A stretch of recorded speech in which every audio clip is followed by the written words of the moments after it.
Друзі, вітаю всіх на моєму каналі партнерських новин та міжнародної аналітики. Тема сьогоднішнього відео вона буде присвячена участі Китаю у врегулюванні кризи у Перській затоці. Зараз Китай стає ключовим гравцем у близькосхідній дипломатії. Чи може війна США проти Ірану закінчитися дипломатичною перемогою Китаю? І що це означає для глобального балансу сил та війни в Україні? Про це все я більш детальніше говоритиму у моєму сьогоднішньому відео. Підписуйтесь на мій канал, ставте лайки для активнішого просування україномовного контенту в мережі. І так, Пекін поступово переходить від ролі економічного партнера до політичного посередника у конфліктах регіону. І тут виникає питання, чи може ж Пекін посадити Тегеран за стіл переговорів? Війна навколо Ірану вона відкриває новий дипломатичний простір для Китаю. На відміну від Сполучених Штатів чи європейських держав, Пекін має робочі відносини як з Тегераном, так і з країнами Перської затоки, що робить його потенційно прийнятним посередником для всього регіону. Головним мотивом Китаю є не ідеологія, а енергетична безпека та стабільність торгових шляхів. Це його головний лейтмотив політики китайської.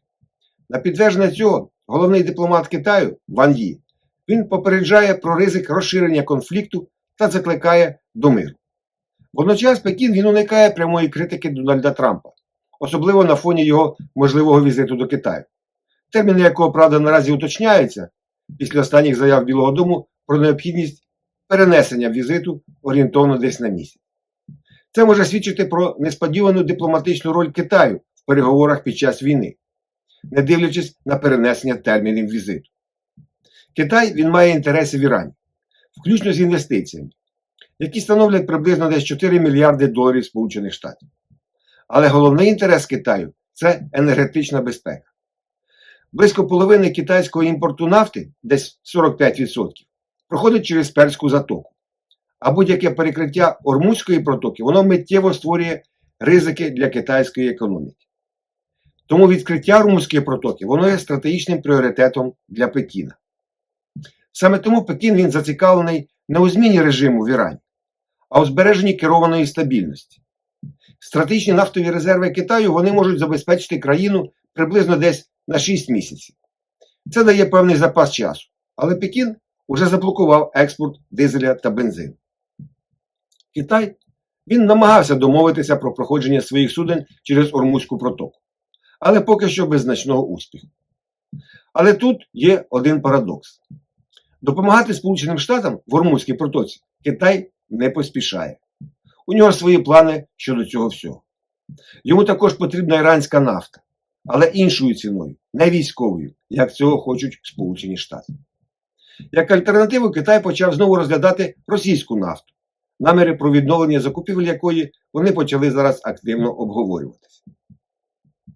На цьому фоні останні заяви Трампа про перенесення термінів візиту до Китаю, вони розглядаються як своєрідна відповідь на відмову Сі Цзіньпіну допомогти з деблокадою Ормузької протоки. Хоча офіційно сторони заперечують цей факт. Президент Сполучених Штатів заявляв також про можливі переговори лідерів Франції, Німеччини та Великобританії з колегами з Китаю та Ірану щодо досягнення так званих сепаратних домовленостей про відновлення вільного судноплавства у Перській затоці. Тобто ця тема, вона є домінуючою зараз. Може здаватися складним змусити Трампа відступити з Ірану. Однак закриття Ормузької протоки вже спричиняє шок у світовій економіці. Ціни на нафту різко зросли. Світові ринки падають. Білий дім, може відступити від непопулярної війни. Хоча економічні збитки вже можуть бути завдані. І не можуть бути, а вони вже є завдані. Для Сполучених Штатів Китай може бути корисним партнером у пошуку дипломатичного виходу з конфлікту. Адміністрація Трампа вона прагне уникнути затяжної війни, яка може стати політично непопулярною, і водночас завдати серйозного удару по світовій економіці через різке зростання цін на нафту. Тобто стати такою середньою війною, про яку я говорив у своєму попередньому відео.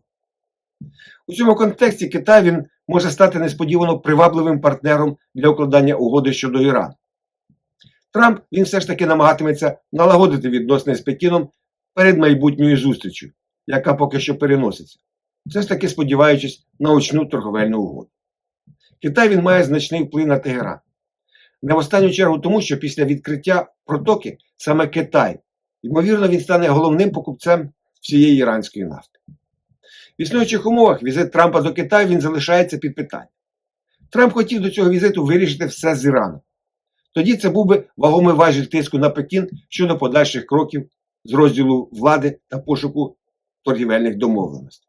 Але не все так просто, як здається з першого погляду. Тайвань для Китаю зараз важніший елемент, ніж іранська нафта. Поки Сполучені Штати зайняті в Ірані, Пекін намагається максимально тиснути на Тайвань. Китай та Сполучені Штати вони шукають можливої домовленості. Як варіант навіть називається можливий обмін України на Тайвань. Це цікавий варіант. Можливості його реалізації повністю відкидати недоцільно. Ми побачимо, чи буде це так чи ні. І це може бути важливішим для Китаю, ніж нафта. Але тут Китай має попливати на Путіна щодо завершення війни в Україні. Всі важелі у нього для цього є. Але не зараз. Бо тепер Китаю потрібна російська нафта, поки ситуація навколо Ірану стане більш зрозумілою. Тобто терміни всього цього відкладаються разом з можливим візитом майбутнім Трампа до Китаю. Для самого Ірану Китай він залишається ключовим економічним партнером і потенційним фінансовим рятувальним колом у разі тривалих санкцій або руйнування інфраструктури. Після війни саме Китай може стати основним покупцем іранської нафти та джерелом інвестицій в країну. Міністр закордонних справ Ірану сказав, що Китай та Росія у сфері військового співробітництва допомагають Ірану. Це була офіційна заява. Хоча Росія та Китай на неї напряму не відреагували. Все-таки Китай названо одним із стратегічних партнерів Ірану.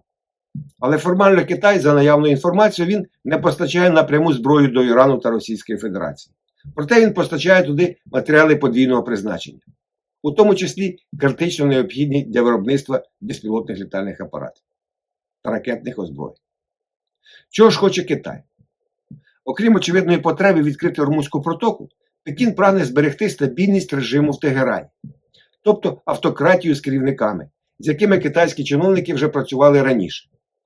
Це може бути новий верховний лідер Моджтаба Хаменеї або інша знайома для Китаю фігура. Однак це залежить від того, чи залишаться ці люди живими, чи видужують після серйозних поранень, особливо це стосується Моджтаби Хаменеї. Деякі чиновники, які працювали з Китаєм, уже загинули під час перших тижнів американо-ізраїльських ударів. Серед них і називають Алі Шамхані, головного переговорника Ірану в угоді між Іраном та Саудівською Аравією, укладеній за посередництва Китаю в Пекіні. Наразі вижили ключові дипломати, які працюють з Китаєм. Тут можливо назвати міністра закордонних справ Ірану Аббаса Аракчі, його заступника Маджида Тахт-Раванчі, а також низку колишніх дипломатів, які мають тісні зв'язки з Пекіном. У післявоєнному сценарії Китай, він, ймовірно, прагнутиме фінансово та безпеково підтримати іранський режим, а також заохочуватиме його до продовження жорсткого придушення внутрішніх протестів. Однак укладання мирної угоди також вимагатиме дипломатичної майстерності, якої Китаю може і бракувати. Після 2017 року багато експертів із Близького Сходу вони залишили китайські університети і перейшли працювати до країн Перської затоки. Дуже багато їх перейшло до Катару. Причиною стали зростання ісламофобії в Китаї та політична напруга навколо подій у Сіньцзяні. Крім того, китайський дипломатичний корпус він перевантажений зараз і значно недоукомплектований через постійні чистки, які проводить Сі Цзіньпін. Після усунення міністра закордонних справ Ціньгана понад 2 роки тому його так і не замінили.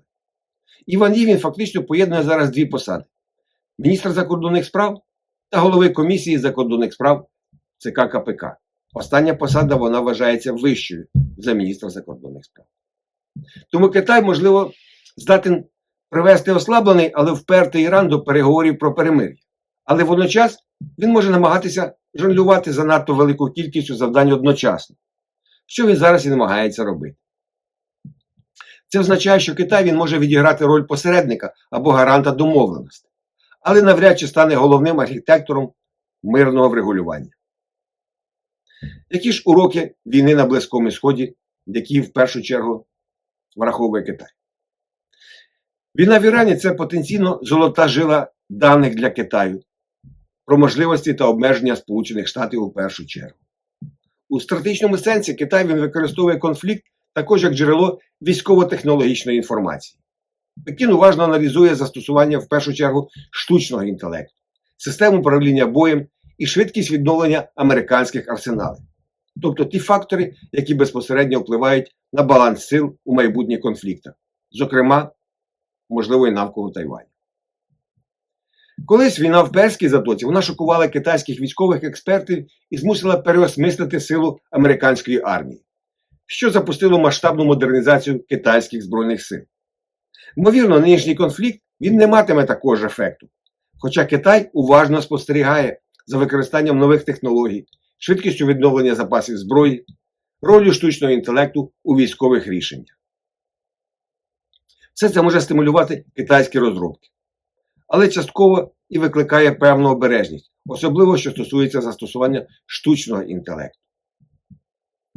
Загалом, цей конфлікт він прискорює формування багатополярного світу. Якщо Китай виступить посередником між Сполученими Штатами та Іраном, це буде ще одним доказом того, що глобальна дипломатія вона вже не є монополією Заходу. Поки Сполучені Штати та Ізраїль воюють з Іраном, Китай тихо готується стати головним посередником у цій війні. І якщо це станеться, це буде означати одну річ. Центр світової дипломатії поступово зміщується з Вашингтону до Пекіна. Парадокс цієї війни він полягає в тому, що її може завершити країна, яка офіційно навіть не бере в ній участі. І ця країна – це Китай. Дякую за увагу. Мирного нам з вами неба та до нових зустрічей на моєму каналі.